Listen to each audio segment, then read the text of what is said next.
Hey everyone, Manwafin here. In the last episode, we saw our MC carve his way through some pretty intimidating demons, face betrayals, and yell at the goddess. Okay. In today's episode, we will learn what has truly happened in the north. Why did no other expedition make it back? And most importantly, can MC finally raise someone up? The answer will surprise you. Now sit back, relax, and let me take you along for a journey you won't easily forget. When I finally decides to wake up from her forced stab-induced nap, MC goes in for a hug and fails, as is tradition. I then gets filled in about what happened to her. MC promptly pisses off to help this hungry-looking fella with the boat. That leaves only I and the trap boy, whose name I still don't know, to talk in private. And well, same as with Captain Aika, he apologizes to I, and since our girl is basically a saint, she accepts it, and even gives him a little philosophy lesson with a pep talk included. Now here's where the gloves really come off in the story.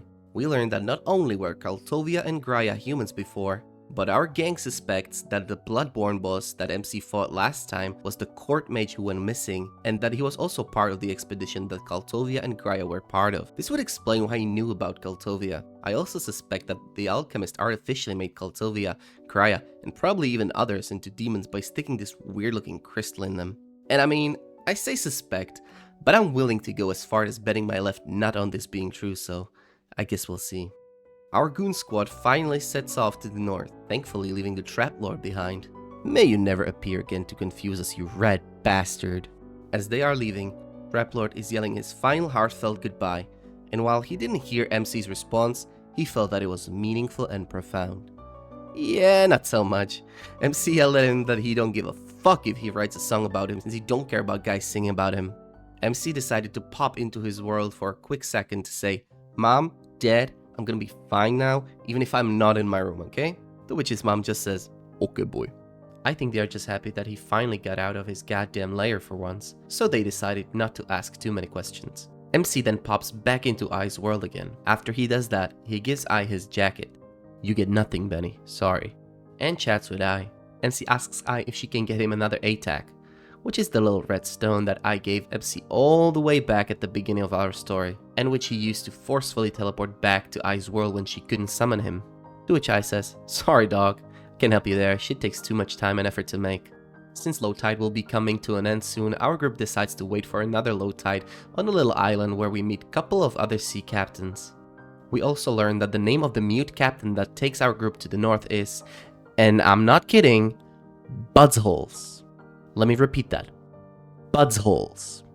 Yeah, he must have been really hated by his parents for him to be named like this.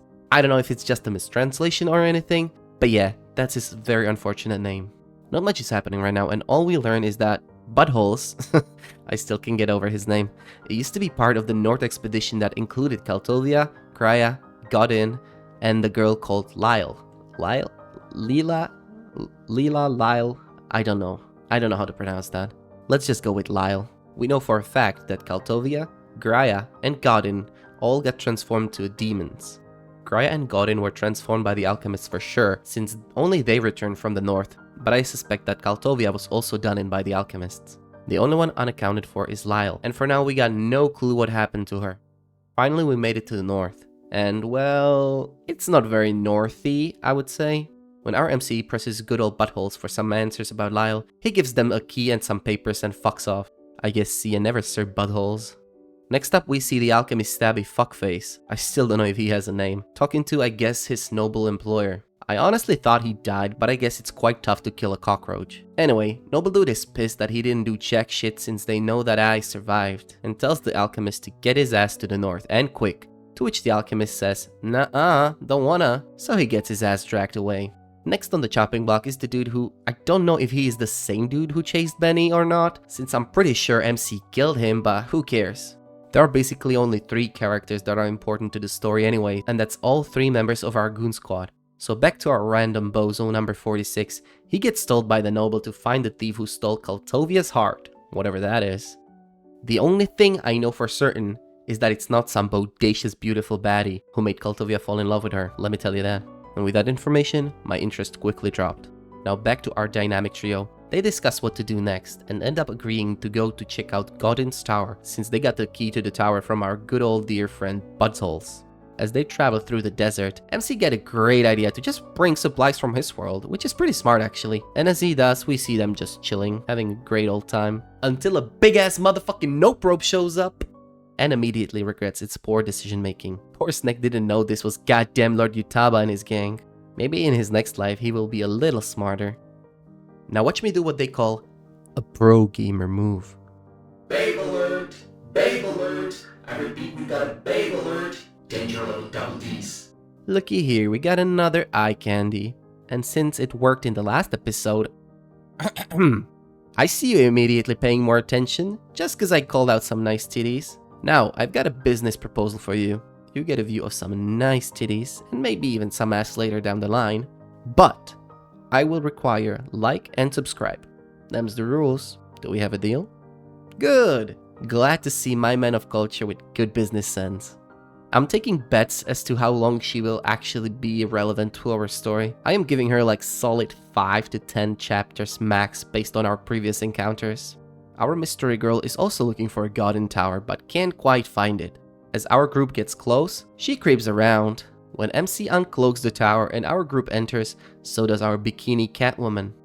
Unfortunately, she gets found out immediately, since there ain't no pirate who could ever possibly hide this booty.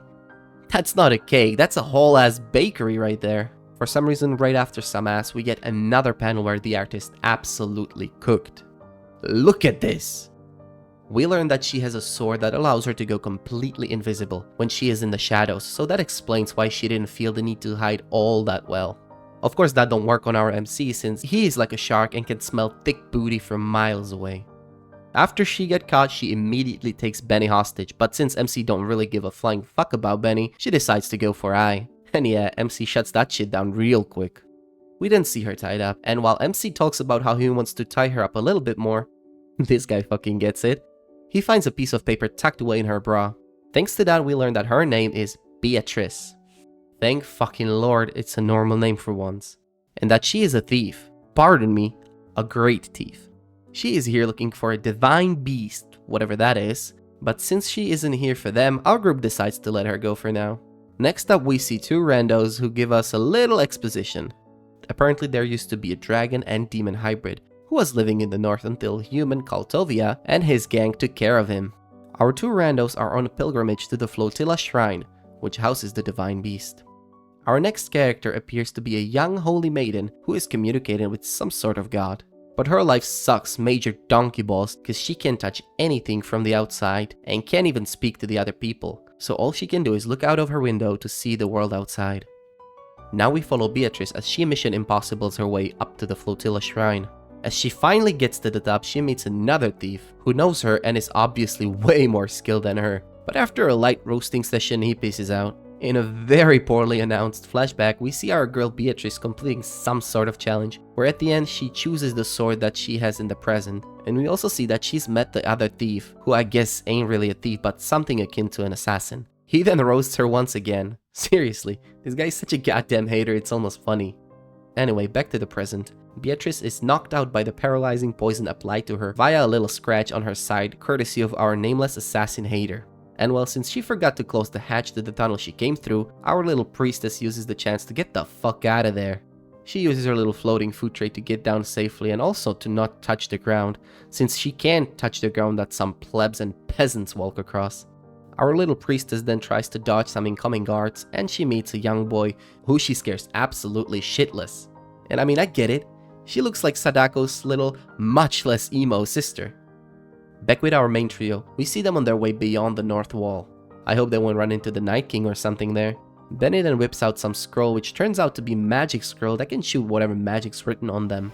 After accidentally destroying a mountain, fucking whoopsie, we see that they just so happen to hit another big ass demon. Seriously, it feels like if you just sneeze in any random direction you have 90% chance of fighting a demon there. Seeing the demon, MC gets to work, and goddamn did I miss our boy just flexing on some gross-ass demons. I love to see it.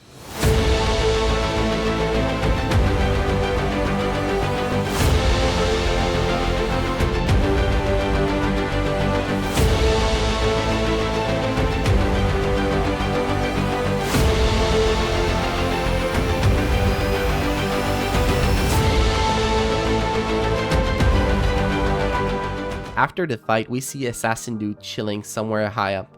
It looks like his target is INFC, as is tradition. But god damn, look at this dude! Not only does he look cool and edgy, but he's also swole as hell. When we see our group next, they are being thanked by the people they just saved.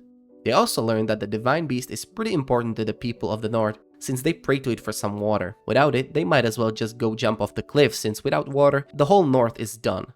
With that, our group decides to go stop Beatrice from stealing the Divine Beast. As we can see, stealing the Divine Beast ain't exactly easy, since Beatrice is hauling ass out of the temple with guards in close pursuit.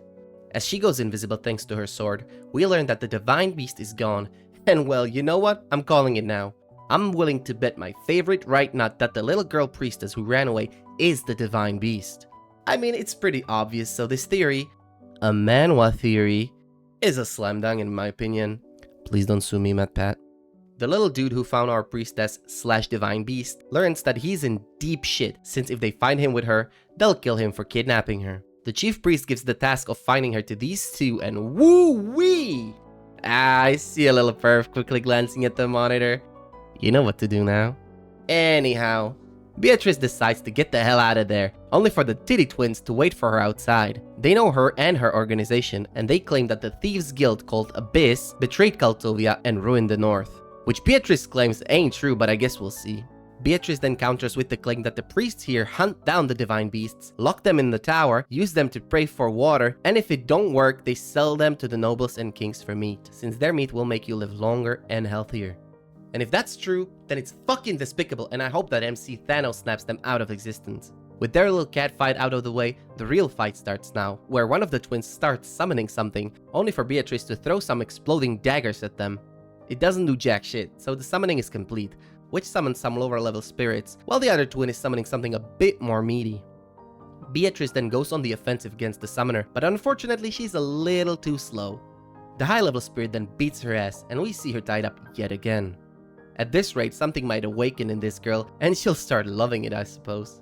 Now back to our little priestess. We learn that the little dude's name is Lao. Priestess then convinces him to get her to Black Moon Plateau. Whatever that is, all we know is that it's beyond the wall. Anyway, here is a visual representation of what I look like every time I decide to start running. They eventually get discovered, and so they leg it out of there. Now back to our BDSM queen Beatrice. The people think that her group is responsible for the shit state the North is in, so they obviously hate her guts. She then tries to explain that her group didn't steal Kaltovia's heart, which for some reason led to the North as it is now. She also says that it's the fault of the kings, nobles, and the priests that the North is such a shithole. Yet even after saying that, no one believes her anyway, so they start to stone her to death in public. What the fuck? It's pretty damn bloody, but she survives, and that's all that matters. Afterwards, she meets with the MC and his group and begs them for help. MC's blood is ice cold though, and he tells her why should he help her when she didn't tell them what she knew about the Divine Beasts and just took what she needed and fucked off. She knew what the Divine Beast was. She also knew that without it, the North is done, and she did not give a single flying fuck about it. She couldn't care less about the North. Now, I also understand that she and her group were falsely accused and persecuted without a chance to tell her side of the story, so in her eyes, they can all die for all she cares. But still, there are no good guys here. We then see MC and I talk about some heavy stuff and learn that MC does actually hate quite a few things in this world. Like the nobles, the alchemists, hell, even the weird religious fanatics here at the shrine and their corrupted priests. It's true that it's weird that this religion is completely dependent on their god. Without his direct intervention, they will all die. They don't do anything all day and just pray and hope that the god will save them, which is fucking stupid. And even though MC could just whoop all their asses, he decides to try and conform to the local laws and customs, since he doesn't want to put I in more danger than she already is. And since Beatrice was caught, MC and his group go back to their original plan of going behind the wall. While sitting in the cart, they get attacked by the buff assassin. Anyway, back to the kids. They are still being hunted.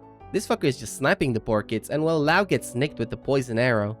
And as the sniping schmuck gets close, the little priestess creates a magic illusion to save them. While doing so, we also learn that she is Anelli. Now, what are Anelli, you ask? Well, let me tell you. They are beings who come from another world through the portal that's in the north beyond the wall. Just like demons, by the way. We also learned that Lyle was Anelli. I just didn't mention it because I didn't think it would be important, but here we are. Anyhow, since Lyle was poisoned, he goes down soon after that. Luckily, they are found by the nice people who MC saved from the demon a while back. The priestess, who is now confirmed to be the divine beast, finally realizes that she needs to pray not for God, but for the people actually needing her help, and so she finally awakens to her true powers. And then this fuckface goes in and bites her! Dude! I would knock all his goddamn teeth out if I was near. They pull him away from her, and yet he still has the fucking balls to ask her if she would let him bite her. Like, no dude, fuck off and go to die, you selfish piece of shit. Damn, that pissed me off. And wouldn't you know, the whole damn crowd goes in for a little nibble. Thankfully, Lau rocks up with a rock to defend her and let her escape.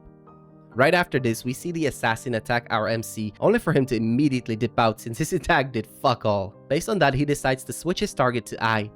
Some other nameless schmucks are waiting for Beatrice, I guess to kill her and steal the divine beast. But unfortunately for them, they run into the MC. Since they pissed him off, he waltzes in their secret little hidey hole and claps some cheeks. Afterwards, we find out that the Abyss didn't want to steal the divine beast for her meat, but because the one who ordered the kidnapping was also an Ellie, and he just wants to save a member of his race. Now, I don't know what to think, since they quite literally say that our little priestess isn't the divine beast, but just an Anelli.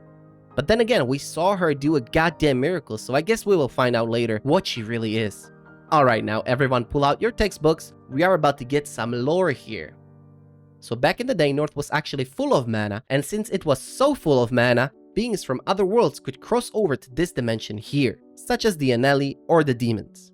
These races then dominated the North, but slowly the mana in the atmosphere began to decline and the North became a desolate desert. During this time, Kaltovia rocked up and offered Anelli a deal.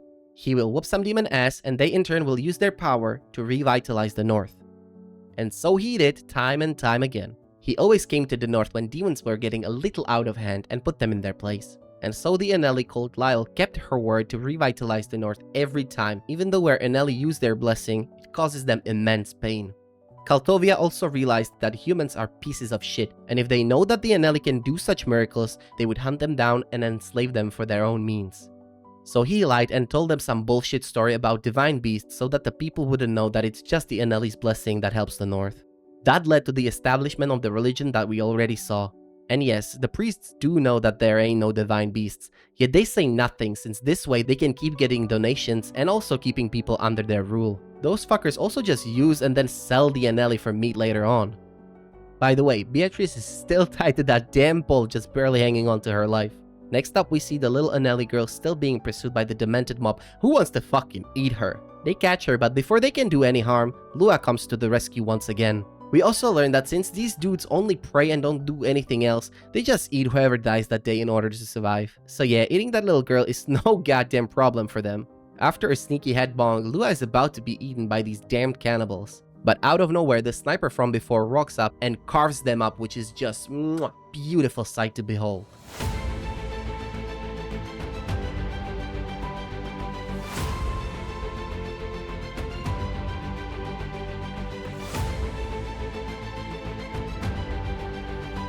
After carving them cannibals like a Thanksgiving turkey, the sniper tells Lua that he should by now see that the North is not safe for the Anelli, and that he should be actually begging her to come back to the temple for her to be safe. And yeah, that guy is full of shit. I don't know if he knows or not, but the priest will quite literally sell the Anelli for her meat, so there's no way she would be safe there.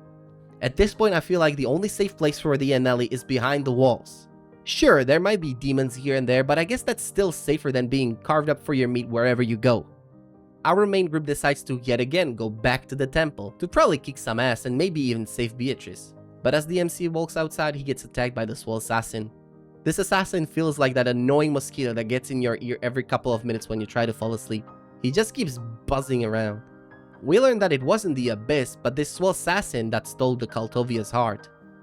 I still have no clue what that means, but at least we know who did it now. So that's something. MC then sends I away and immediately susses out that this assassin is sent by the nobles and the alchemist and that he was also the one who killed Kaltovia.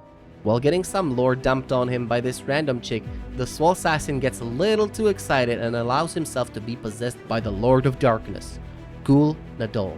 And holy fuck, this is absolute peak art. Anyway, as he gets possessed, he does a little self-exploding maneuver, which just pushes our MC back, so no biggie. MC then acts cool and Oh my god, it actually happened. He actually wrist someone up. High fives all around, everyone. We did it. Finally. Now let's get back to the fight. Unfortunately, the Swole Assassin's Greek god physique is gone now, since he transformed into a demon. Or a dragon. I don't know what he actually is, but he looks dope.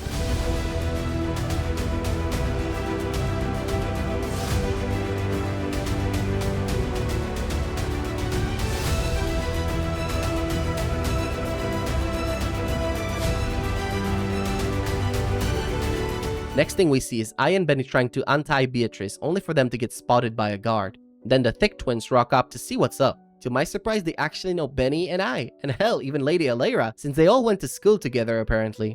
They roast I a little, and the artist really tries to show us every possible angle of these ladies. I lets her mouth run a little too much and basically tells them that their whole religion is fake shit designed to suck the resources of the North. And since these ladies work for the church, they sick their lackeys on our pair. Benny quickly draws some of the spell scrolls he nabbed back at the Mage's Tower and sends them packing. That only leaves the Thick twins for our pair to deal with. They summon one of the drakes that the Nazgul write, and Benny is forced to use the last spell scroll, which then transforms him into a cute little bunny, so Benny won't be of no help anymore. We then switch back to our MC since it looks like his fight isn't over yet. He gets the upper hand again and goes in for a solid strike, and gets poofed back home and then immediately to I again. Gordon, which is the name of the dragon demon hybrid by the way, is a little confused by MC just disappearing like that, but then he senses one of his relic nearby, so he goes to get it. The relic in question is the sword that Beatrice uses, and as Gordon goes towards the temple, so does the male Anneli we saw a little earlier. Now all the players are converging to where I is, so we are about to see some nice clown fiesta very soon, I believe. The Thick twins get a little surprised when they see I can actually summon something, only for MC to pop out like he was trying to breakdance a little. He frees Beatrice and tells Benny to get the hell out of there, only to see the cute little Benny bunny. Now back to the Thick twins. They still talk shit, so MC shows them what's what.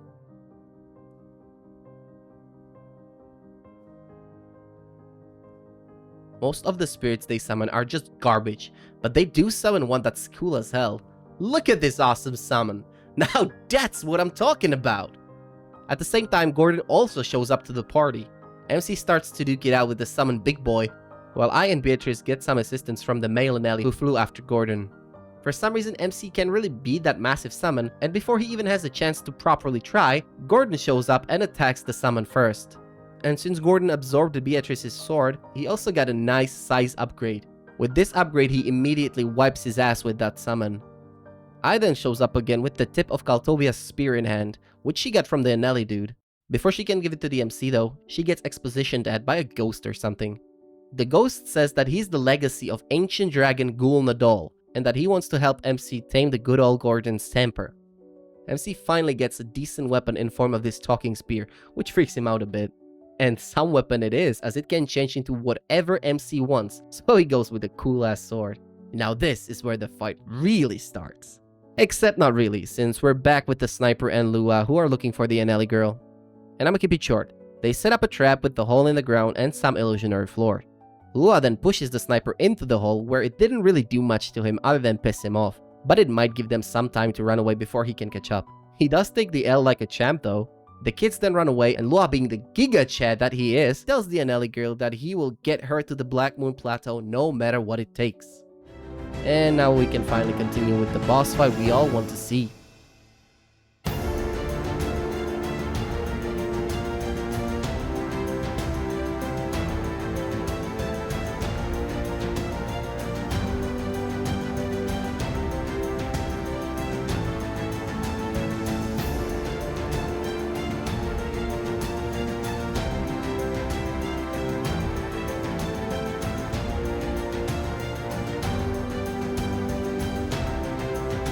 During the boss fight, I is being threatened by one of the Thick twins and even this piece of shit chief priest.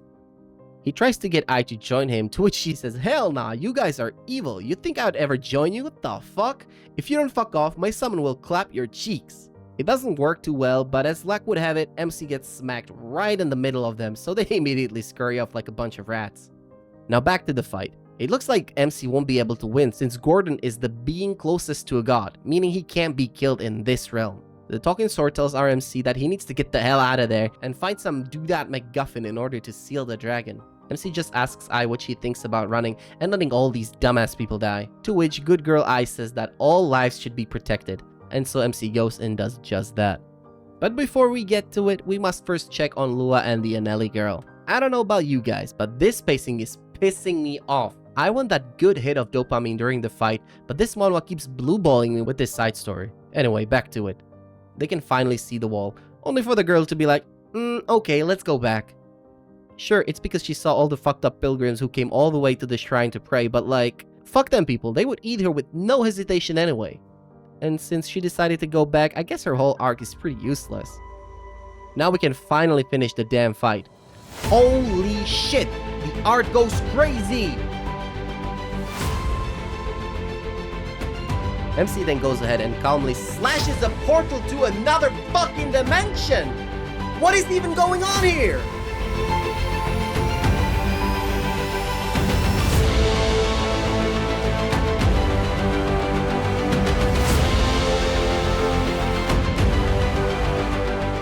After Gordon's defeat, his body disintegrates and causes dark ash to fall from the skies, which will apparently make the North even more of a shithole than it already was. And wouldn't you guess it, everyone blames MC and I for it, even going as far as to tell them they are worse than Gordon or the demons. Which is complete horseshit, by the way. Without MC, Gordon would pretty much destroy the North anyway, so why are they bitching now? That was a lose-lose situation no matter how you slice it.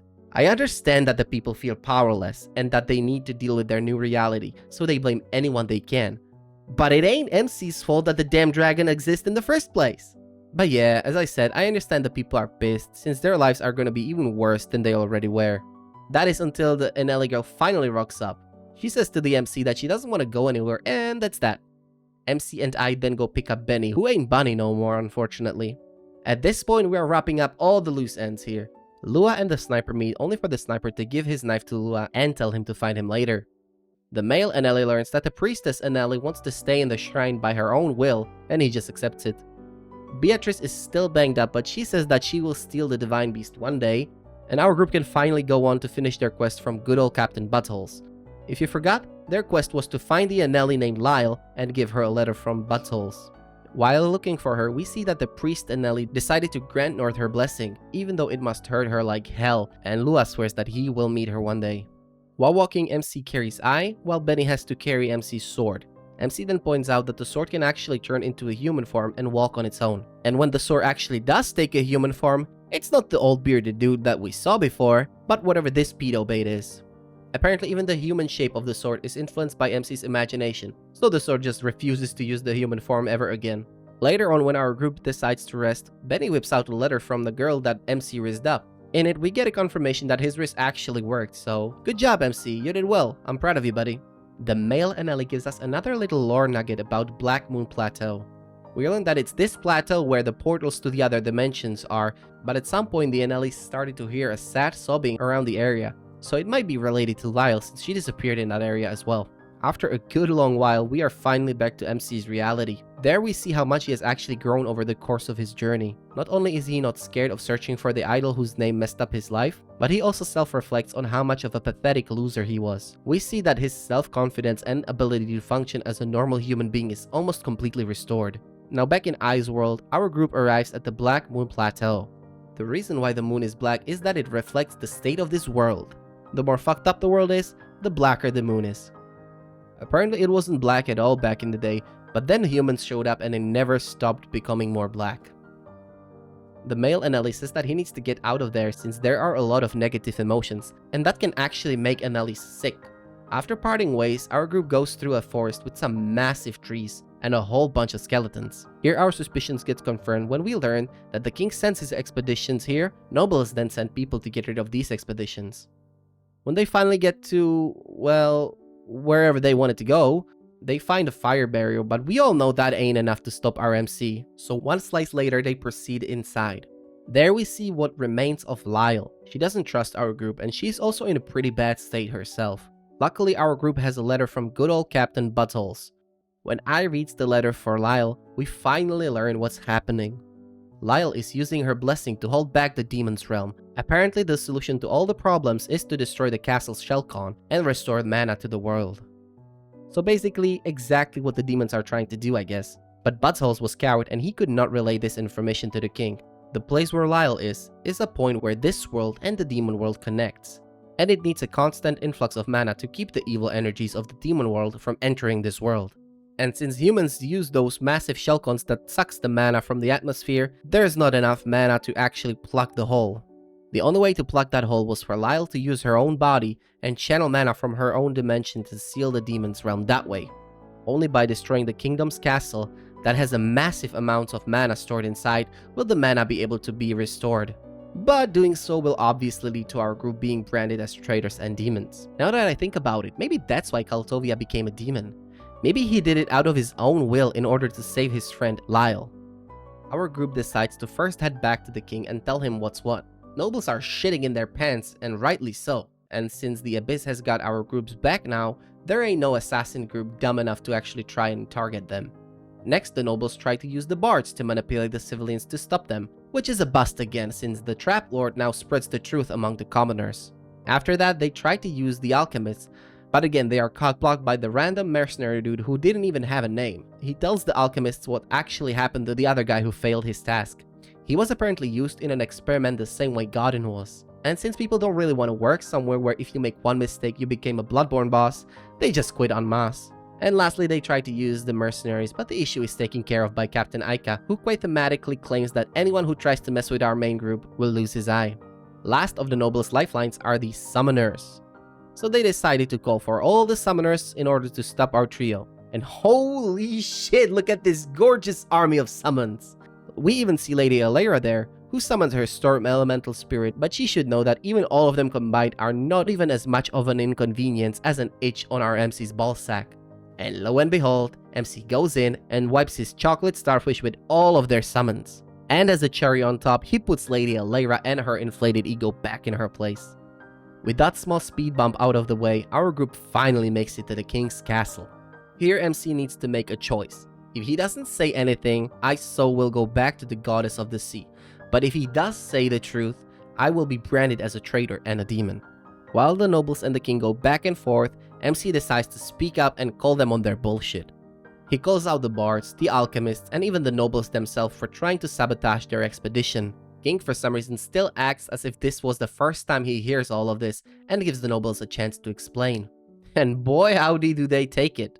They set it up so that I needs to tell the truth, after which they will accuse her and her group of being bewitched by the demons. After a quick recap of her journey, I decides to tell the king the truth. Immediately, all the nobles present dogpile on her saying shit like, "She's a demon and a traitor!" Yet the king now knows what to do. And even though the mage, who is on the king's side, is comfortable throwing Ai under the bus and letting her die for their kingdom, King is like, nah, fuck that. Too many people died for this kingdom already. And issues a command to immediately destroy his castle. What a fucking boss this guy is. Seeing no other options, the noble says, "Fuck it, we rebel tonight!"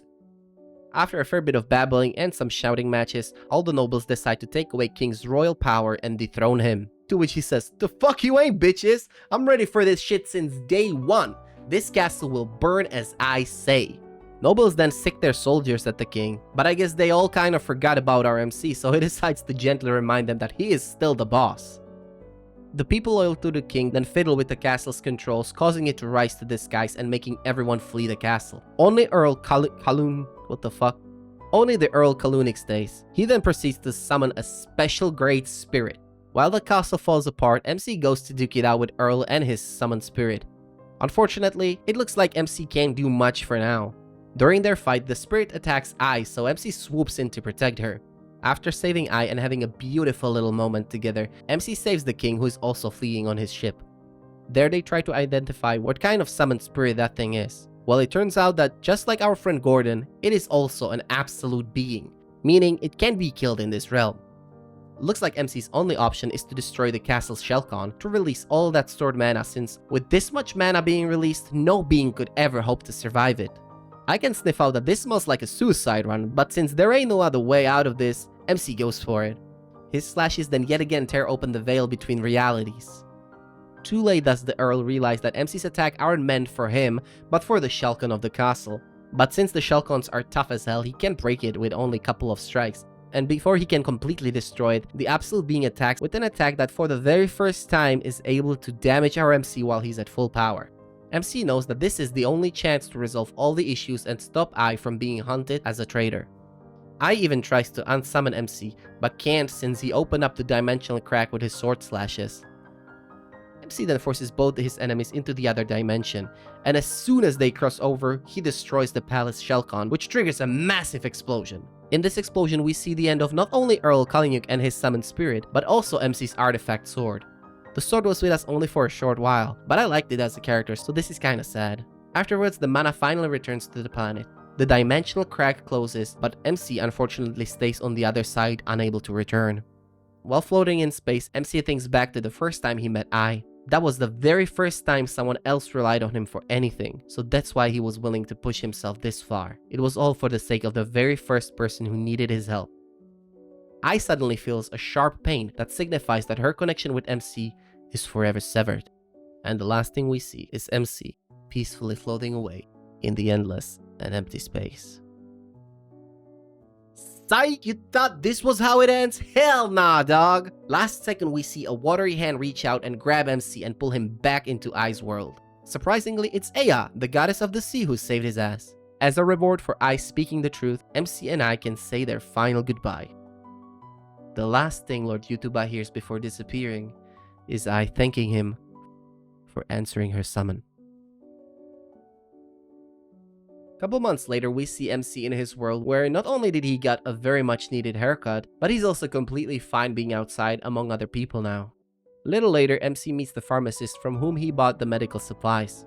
This pharmacist then hands over the summoning stone that MC got from Ai. When he gets home, he watches a video where the singer, whose name incident started his whole emotional trauma, talk about how she received an apology from him, and that she also believes that he deserves an apology for what happened to him. So she apologizes on behalf of all the people who will never apologize to him. Hearing someone finally apologize for all his trauma that he suffered must have felt really liberating. And as time slowly but surely moved forward, so did our MC. He finally got a job and started living on his own. One day, while watching some anime, he got a little too heated with how the summoning was portrayed, so he shot up from his couch to show them how to do it properly. And well, he accidentally summons Ai to his world. What happens from now on? Well, that is a story not yet written. With that, I hope you enjoyed our journey through this amazing story. What was your favorite part of this story? What do you think would happen if the story wasn't completely done?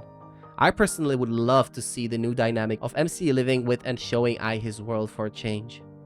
Last thing I want to say is thank you for making it all the way to the end with me. If you liked my video, I would very much appreciate it if you could like and subscribe to my channel, and tell me what other stories from manhwa, manga, games, or any other media you'd like me to check out in the comment section below.